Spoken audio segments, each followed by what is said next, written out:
आइए सुनिए, देखिए, समझिए सनातन सत्य। जैसी दृष्टि वैसी सृष्टि, दृष्टि विज्ञान। कुदरत, कुदरती रचना एवं कुदरत के कानून से शाश्वत सुख की प्राप्ति। जोधपुर के परम पूज्य महात्मा उपासक प्रोफेसर डॉक्टर सोहन राज तातेड़ के निर्देशन में सनातन सत्य। जैसी दृष्टि वैसी सृष्टि, दृष्टि विज्ञान।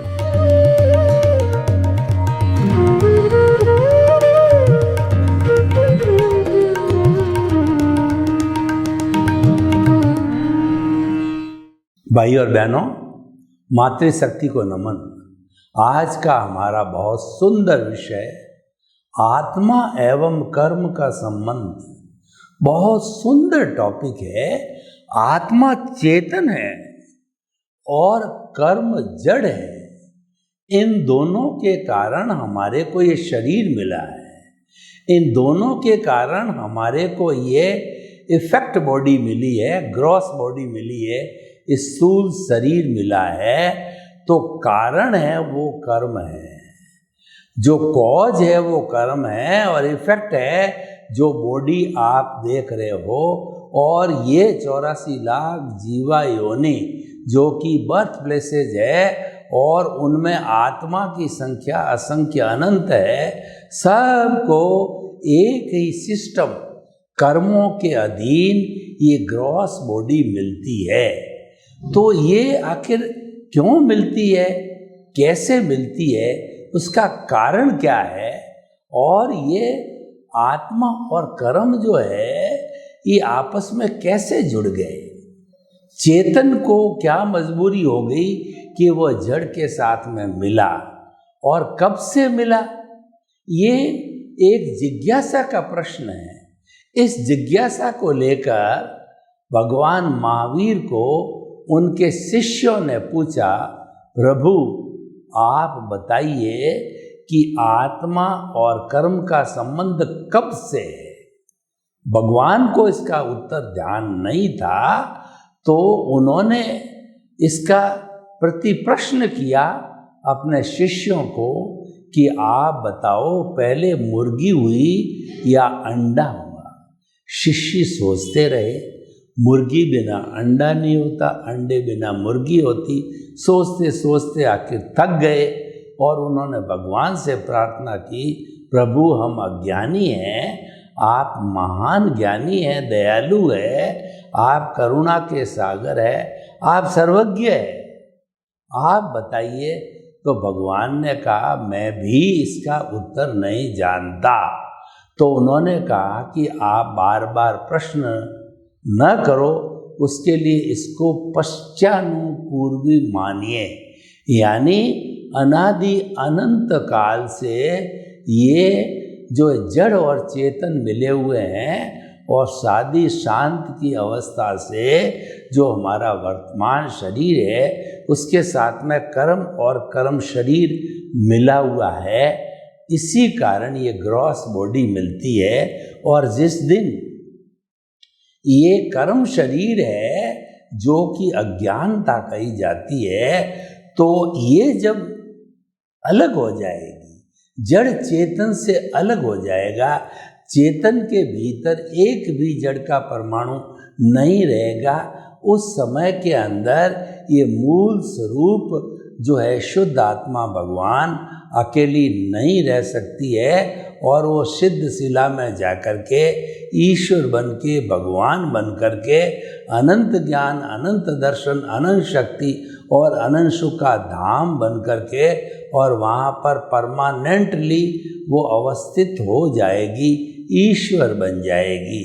उसको शाश्वत सुख कहा जाता है। और वही हमारे सनातन सत्य का उद्देश्य है कि सनातन सत्य के माध्यम से हम आपको यूनिवर्सल ट्रुथ देना चाहते हैं, सार्वभौम सत्य से देना चाहते हैं। वो सत्य क्या है कि ये जो शाश्वत सुख है वो पाना, ये लक्ष्य है। तो वो तो अभी हाथों हाथ नहीं पाया जा सकता है, लेकिन अगर उसकी नींव भी लग जाती है तो आने वाले भवों के अंदर आप साधना करते करते शाश्वत सुख यानी अपनी चेतना का आप 360 डिग्री का अनुभव करके और आप केवल दर्शन प्राप्त करके केवल ज्ञानी बन करके आप सिद्ध बुद्ध और मुक्त बन सकते हो। तो अब देखिए, दोनों का संबंध स्थापित हो गया। तो जो चेतन है वो असंख्य चेतनामय परमाणुओं के पिंड को चेतना कहते हैं, और इस चेतना के अंदर 9 कैरेक्टरिस्टिक है। अनुभूति करता है सुख दुख की, और जो इसके अंदर फीलिंग्स होती है और ग्रोथ होती है, प्रजनन होता है, आदि आदि।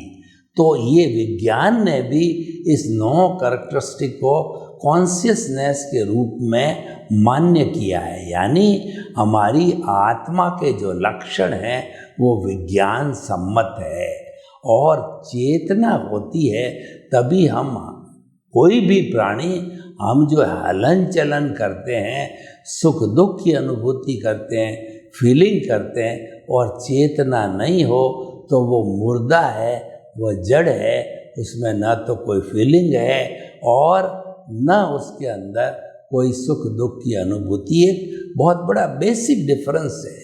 और इसके साथ जो कर्म शरीर मिला हुआ है उसकी हमारे छोटे मोटे आज विश्व में 360-65 तरह के धर्म दर्शन हैं, जिनको कि हम कुल धर्म बोलते हैं। उनका अपना अलग अलग फॉर्मेट होता है।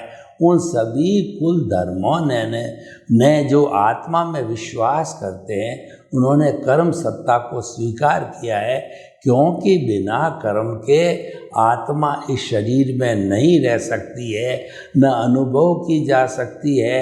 और जब आत्मा ही नहीं रहेगी तो कैसा पुनर्जन्म और कैसा जो है कर्मों का छूटना, कर्मों का भोगना और जो है परिणाम स्वरूप में होना, ये सारी बातें गौण हो जाएगी। और केवल जो विज्ञान के 5 तत्व है, भौतिक विज्ञान के जड़ और स्थिति सहायक, गति सहायक, समय और आकाश, यही रह जाएंगे। यानी कि कौन तो उनको जानेगा, कौन उनकी विवेचना करेगा, कौन उसको अनुभव करेगा। तो इसीलिए चेतना के आने के साथ में ये जो शरीर जड़ रूपी है, ये चेतनावत एक्शन करता है, हाथ हिलाता है, पांव हिलाता है और भ्रुकुटी तानता है, क्रोध करता है, अहंकार करता है, माया करता है, लोभ करता है। और एक बहुत बड़ा चैप्टर जो है हमारा आत्मा का जुड़ जाता है। यानी आत्मा होती है तभी सब कुछ होता है, आत्मा नहीं होती है तो ये शरीर मुर्दा मिट्टी होती है, उसको जला दिया जाता है, घर में कोई नहीं रखता है। घर के अंदर हमारे शरीर को, चाहे हमारी पत्नी हो, बेटे हो, पोते हो, पोतियाँ हो और कोई भी रिलेटिव हो, इसीलिए हमको घर में रखते हैं कि इसके अंदर प्रभु विराजमान है, इसमें चेतना है, उस प्रभु का ही सब खेल है। और प्रभु जब चला जाए, हंसा तब उड़ जाए, तब उसके बाद में मिट्टी रहती है, उसका कोई मोल नहीं रहता है। तो भाई और बहनों, ये चेतन और जड़, आत्मा और कर्म के संबंध को बहुत अच्छी तरह से आप समझें। अब कर्म शरीर जो है, जो कि सभी धर्म दर्शनों ने अज्ञान के रूप में स्वीकार किया है। मुख्य बात यह है कि जड़ और चेतन को जो जोड़ने वाला तत्व है वह अज्ञान है। इस अज्ञान को समझना जरूरी है। अज्ञान का नाश ही सच्चा नाश है, अज्ञान का त्याग ही सच्चा त्याग है। आत्मा ही ज्ञान है, ज्ञान ही आत्मा है, और केवल एक आत्मज्ञान ही सच्चा ज्ञान है, शेष सब अज्ञान है। अज्ञान बुरा नहीं है, अज्ञान रिलेटिव सत्य है। तो वह भी जानने योग्य होता है। हम अज्ञान को बुरा नहीं कहते हैं, क्योंकि जो संसार हम जी रहे हैं, जिस परिवार के अंदर हम जीते हैं, हमारे बाल है, बच्चे हैं, परिवार है, धन है, संपत्ति, रिश्ते, नाते और हमारा लेन देन होता है, ये सारा रिलेटिव सत्य है। ये रियल सत्य नहीं है, रिलेटिव सत्य है, ये भुगतान है। और ये हम पीछे से जो अभी हम जड़ की बात कर रहे हैं, कार्बन शरीर, लिंग शरीर, कॉजल बॉडी के रूप में लेकर के आए हैं भुगतान के रूप में, जो कि उदय और प्रारब्ध के अनुसार वो भुगतान चुकता हो रहा है, वो ब्याज उतर रहा है और उसके अनुरूप ही हमारा सारा जीवन चल रहा है। तो इसको इग्नोर भी नहीं किया जा सकता, इसको गलत असत्य भी नहीं माना जा सकता। इसीलिए हमारे ज्ञानी पुरुषों ने, सद्गुरु ने इसको अज्ञान की श्रेणी में डाला, इसको रिलेटिव सत्य की में डाला, क्योंकि रियल सत्य और रिलेटिव सत्य ये दो कैटेगरी होनी चाहिए। ये भ्रम नहीं होना चाहिए कि दोनों एक ही है। जब रियल सत्य और रिलेटिव सत्य दोनों को एक मान लिया जाए तो उसके बाद तो फिर हमारी मुक्ति नहीं होगी। यानी कि हम ये मान लेंगे कि जड़ और चेतन, शरीर और आत्मा एक ही है, जैसा कि चार्वाक महोदय मानते हैं कि ये शरीर जब बनता है तो उसमें जैसे शराब पैदा करते समय मादकता उसमें स्वतः ही स्फुरित हो जाती है, स्वतः ही निर्माण हो जाता है, उसी तरीके से पंचभूत का जब ये पुतले का निर्माण माता का जो है रज और पिता के वीर्य से निर्माण होता है, जैसे कि शराब का कई चीज़ों को मिलाकर सड़ाकर निर्माण होता है, तो उसमें मादकता ऑटोमेटिकली आ जाती है। तो ये जो शरीर बनने के साथ में चेतना अपने आप आ जाती है और शरीर समाप्त, चेतना समाप्त। यानी चेतना का जो है भूतकाल में या भविष्य काल में कोई अस्तित्व नहीं है। वर्तमान में जो शरीर है उसी का अस्तित्व है। इसीलिए वो कहते हैं खाओ पियो मौज मजा मस्ती करो, न तो कोई ये शरीर पीछे था न आगे रहेगा, ये केवल वर्तमान में इसको एंजॉय करो। और जो है वो कहते हैं कि आप कर्ज लेकर के भी घी पियो, यानी कि मौज मजा मस्ती करो, ये उनकी थ्योरी है।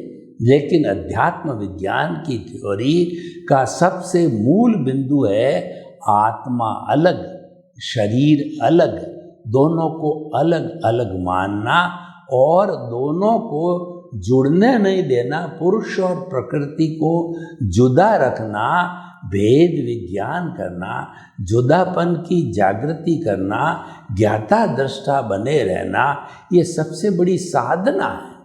जड़ और चेतन जो मिश्रित है, इनको अलग करने के लिए ही सारे हमारे मानने के लिए अलग मानना, अलग जानना, अलग अनुभूति करना और जड़ को छोड़ करके चेतन में विलीन होना, जीव का ब्रह्म में विलीन हो जाना, ये मोक्ष कहलाता है।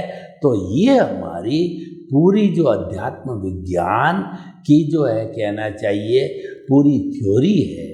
तो इसीलिए इसको अलग अलग मानना चाहिए, अलग ही है। अब देखिए कि जड़ की बात करते हैं कि ये जो कर्म शरीर है वो चतुस्पर्शी पुद्गलों का बना हुआ है। हमारे इस ब्रह्मांड के अंदर दो तरह के पुद्गल होते हैं। अष्टस्पर्शी पुद्गल जो कि आँखों से दिखाई देते हैं, उनके फोटो लिए जाते हैं, जैसे हमारे सामने टेबल है, कैमरा है, मकान है, दीवारें हैं, इत्यादि इत्यादि। ये अष्टस्पर्शी पुद्गल है। चतुस्पर्शी पुद्गल दिखाई नहीं देता है, किसी भी विज्ञान की तराजू, विज्ञान के दूरबीन से वो दिखाई नहीं देता है। चतुस्पर्शी पुद्गलों के परमाणुओं को मात्र अवधि ज्ञानी, मन प्रयोग ज्ञानी और केवल ज्ञानी ही देख पाते हैं, जो कि प्रत्यक्ष ज्ञानी होते हैं, जिनको प्रत्यक्ष ज्ञान होता है, आत्मज्ञान होता है। तो अब आप देखिए कि जड़ भी शाश्वत है और चेतन भी शाश्वत है।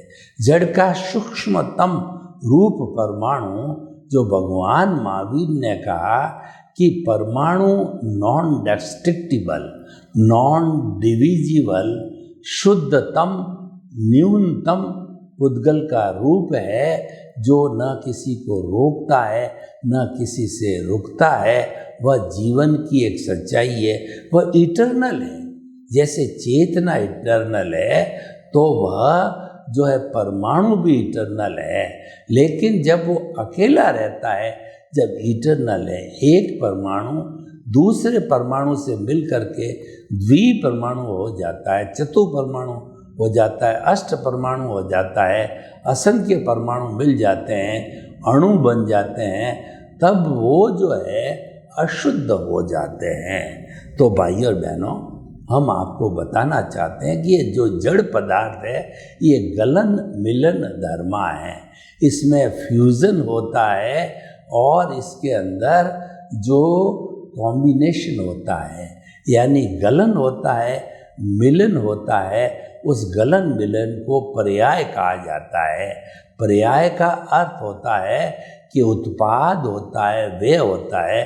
भगवान महावीर ने जब तीर्थंकर बने तो उन्होंने सबसे पहला जो उपदेश दिया, देशना दी, वो था उत्पाद व्यय द्रव्यात्मक सतह। किसी भी वस्तु का अस्तित्व है उत्पाद व्यय और द्रव्य से होता है। उत्पाद का मतलब उत्पन्न होता है, व्यय का मतलब विनाश होता है। लेकिन जो व्यय और जो विनाश और उत्पन्न होने के साथ वह द्रव्य भी है, वो हर समय के अंदर वो जो द्रव्य हर समय के अंदर उसका अस्तित्व रहता है। कैसे रहता है? उसका उदाहरण ये है, किसी व्यक्ति ने जो है वो ये एक मानव प्रकृति है कि वो चेंज चाहता है। तो कोई व्यक्ति लंबे समय से कड़ा पहन रहा है, गोल्ड का कड़ा पहनते पहनते ऊब गया, उसके मन में आई कड़े को तोड़वा करके मैं मेरी कान के लूँ या मुर्की बना लूँ। तो उसने क्या किया, सोनी के पास गया। सोनी के पास में जो कड़ा तुड़वाया वो विनाश हुआ, और मुर्कियाँ बनाई, लूंग बनाया, वो उत्पाद हुआ।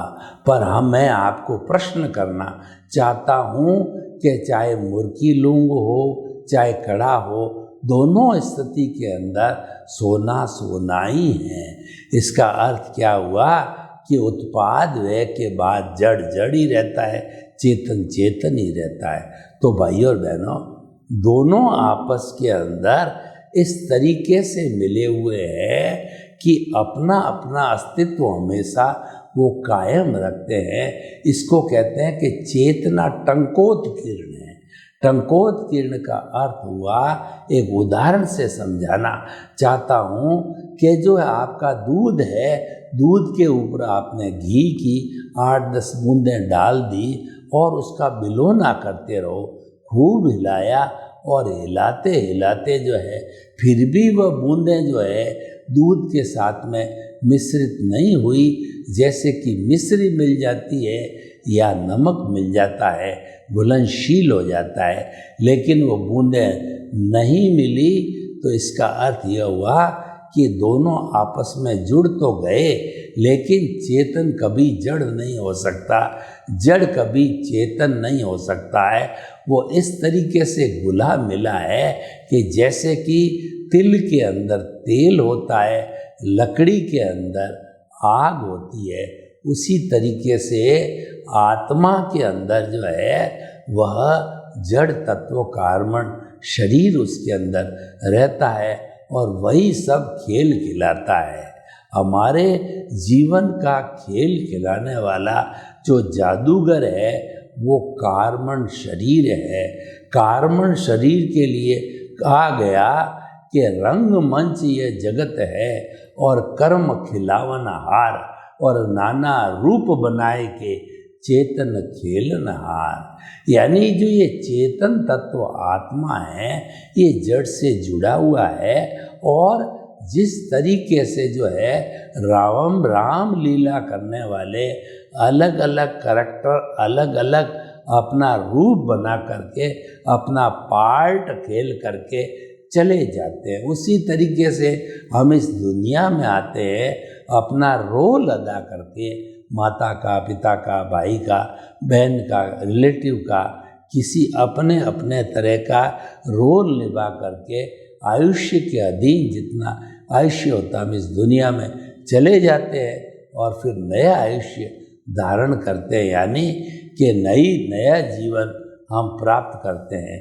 ये भवान्तर चलता रहता है और ये तब तक चलेगा जबकि जड़ और चेतन का रिश्ता टूट जाएगा, संबंध टूट जाएगा, संपर्क टूट जाएगा, पुरुष और प्रकृति अलग अलग हो जाएंगे।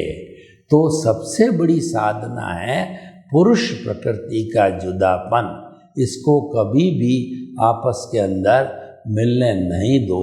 सतगुरु और जो ज्ञानी पुरुष है उन्होंने ये कहा कि हमने आपको ज्ञान दे करके और आपको पुरुष बना दिया है। पुरुष का अर्थ यह होता है ज्ञानवान। हमने आपको और अंतर आत्मा की सीट पर विराजित कर दिया है, तो तुम तो पुरुष बन गए हो। तो अब तुम्हारा फर्ज ये है कि तुम प्रकृति को हमेशा जुदा रखो और प्रकृति से मुक्त रहो। इसीलिए हमारे सनातन सत्य के 4 सूत्र बने। उन सूत्रों को हृदयंगम करना, आत्मसात करना, माला रूप के अंदर बजना, मानसिक रूप से बजना, और जो है हमारे एहसास के अंदर लाना, जिसको दृष्टि विज्ञान कहते हैं, कि समझ में फिट करना। कोई चीज़ जब समझ में फिट हो जाती तो बार बार याद करने की आवश्यकता नहीं। याद तो इसीलिए किया जाता है कि प्रारंभिक स्तर के जो बच्चे होते हैं उनको याद कराना पड़ता है, क्योंकि वो भुलक्कड़ होते हैं, भूल जाते हैं, अभ्यास कराना होता है। लेकिन अभ्यास करने के बाद में पुनः पुनः जो है याद करने की ज़रूरत नहीं है। वो तो हमारे मस्तिष्क के अंदर, हमारी दृष्टि के अंदर फिट हो जाता है, एम्बेडेड हो जाता है। देखिए, मेरा नाम सोहन राज है, तो ये नाम मुझे 77 ईयर्स पहले मिला था, तो मुझे कोई याद नहीं करना पड़ता है। ये तो स्वतः ही मस्तिष्क के अंदर याद होता है।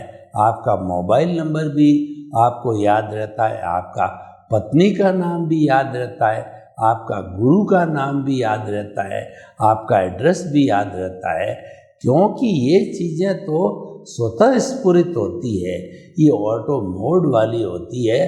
तो हमें इससे लेसन लेना है कि हमारा जो दृष्टि विज्ञान है उसके अंदर रोज रोज रटना नहीं है इन सूत्रों को।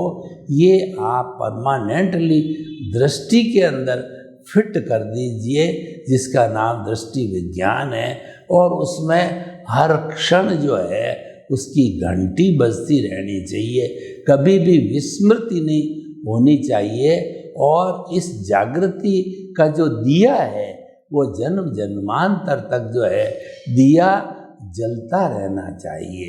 वो 4 सूत्र क्या है कि पहला सूत्र है मैं शुद्ध आत्मा हूँ।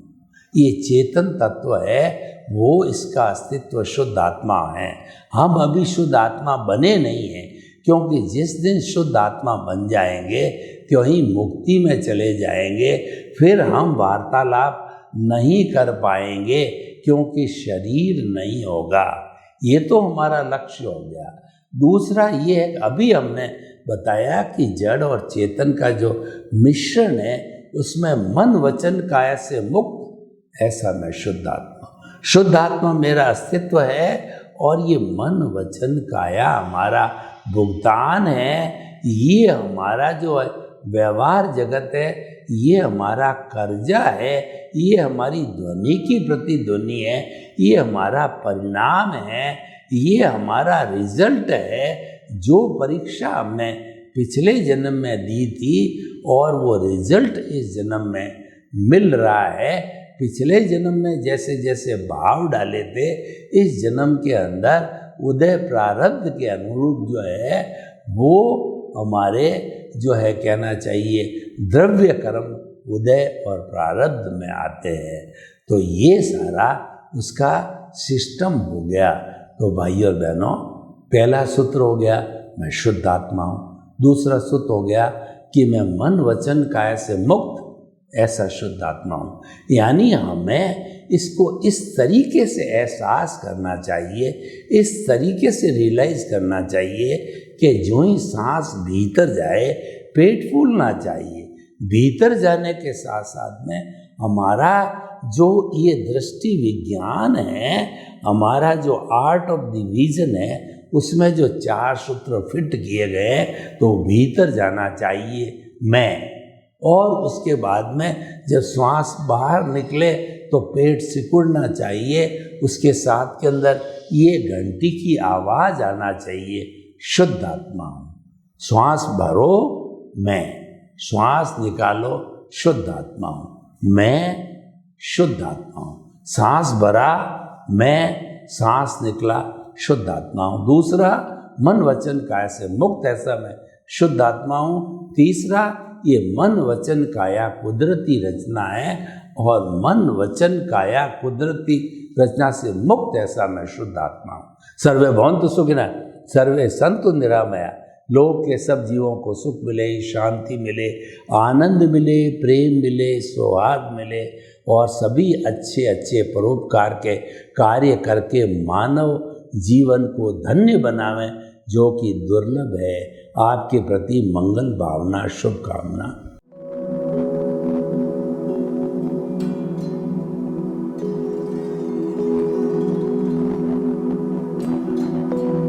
एक ऐसा अंतर्राष्ट्रीय ख्याति प्राप्त मानव जो गुरु प्रेरणा से पिछले 20 वर्षों से वानप्रस्थ जीवन जीते हुए 24 घंटे मानवता की सेवा में संलग्न है।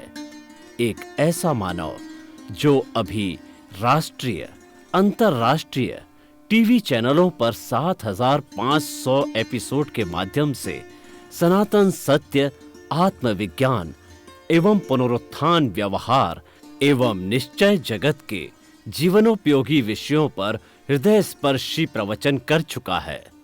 उस मानव का नाम है महात्मा उपासक प्रोफेसर डॉक्टर सोहन राज तातेड़। प्रोफेसर तातेड़ द्वारा योग, दर्शन, शिक्षा विषयों पर रचित पीएचडी स्तर के 250 शोध ग्रंथ भारत के 100 प्रतिष्ठित विश्वविद्यालयों में शोधार्थी पढ़ रहे हैं तथा वे सभी शोध ग्रंथ वहां की सेंट्रल लाइब्रेरियों में उपलब्ध हैं। महात्मा सोहन राज ने अभी तक हजारों स्कूलों, कॉलेजों, विश्वविद्यालयों एवं संस्थाओं में सेमिनार, वर्कशॉप, कैंप लगाकर लाखों विद्यार्थियों को योग, दर्शन, शिक्षा का प्रशिक्षण देकर उन्हें सुसंस्कारित किया।